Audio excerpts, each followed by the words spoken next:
All right, we're here at the new Meadowlands, they call it. Doesn't have a name yet, but I will tell you, if they called it today, they'd call it Smashing the Patriots. How did this happen? I will tell you, the Patriots lost 28-14. By now, you probably know most of the story. Very disappointing loss in a few areas. One, because it looked like in parts of the first half, the Patriots maybe were going to run away with this game. At one point, leading 14-7, came back twice, scored. Jets scored, came back and scored. Looked like they were really ready to make the big jump. The team that we saw part of the summer and last year, and you know what? In the end, they are basically who we thought they are. To steal a line from somebody, disappointing here, 28-14 loss. So how were the Jets so resilient tonight? They were down on Monday night with the loss. They kept to come back in a short week. 14-10 on that quick drive to the end of the half. They rebound to make it 14-10 with the field goal. That gave them some momentum, and then they come on and own the third quarter. It was amazing. They owned the third quarter. This is the second time that the Patriots have gotten beaten up a little bit in the third quarter. A trait that was a really bad sign last year for week after week as this team kind of struggled down the stretch. They were getting beat out of the locker room.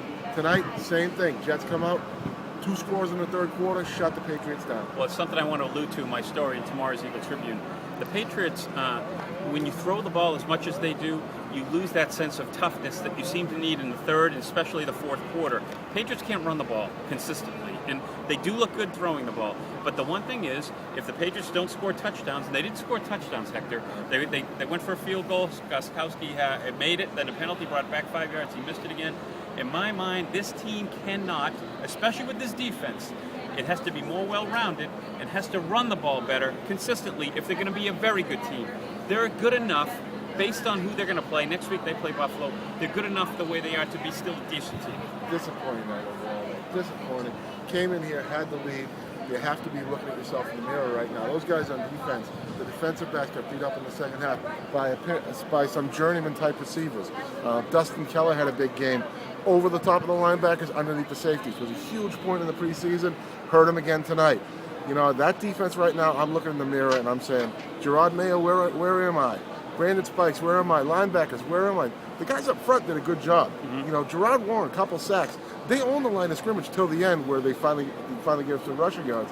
But, you know, in the back seven, you got to have some questions. Right now. I know, Hector. It's going to look like the defense lost the game, but I'm putting this in the offense. The offense has to make up for this team, especially early, while these young defensive backs, especially in young linebackers, it's going to take them time. This is the NFL.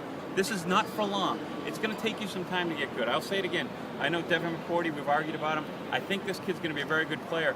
But remember, we didn't know Ty Law for 2 years. We didn't know Darrelle Revis for 3 years. It's going to take time, and we're going to be dependent on these guys to win games right now. Tom Brady was real upset in the press conference. I was there for the entire thing. He was ticked.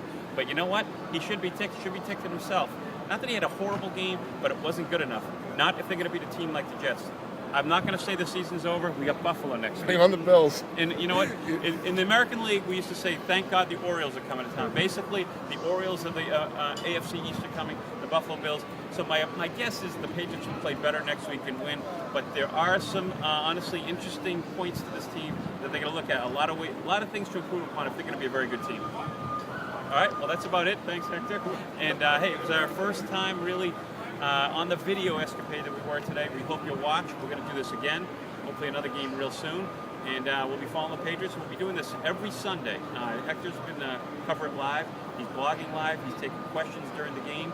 We're going to have some pregame videos and postgame videos like this after every Patriots game, after every home Patriots game, and also a couple on the road.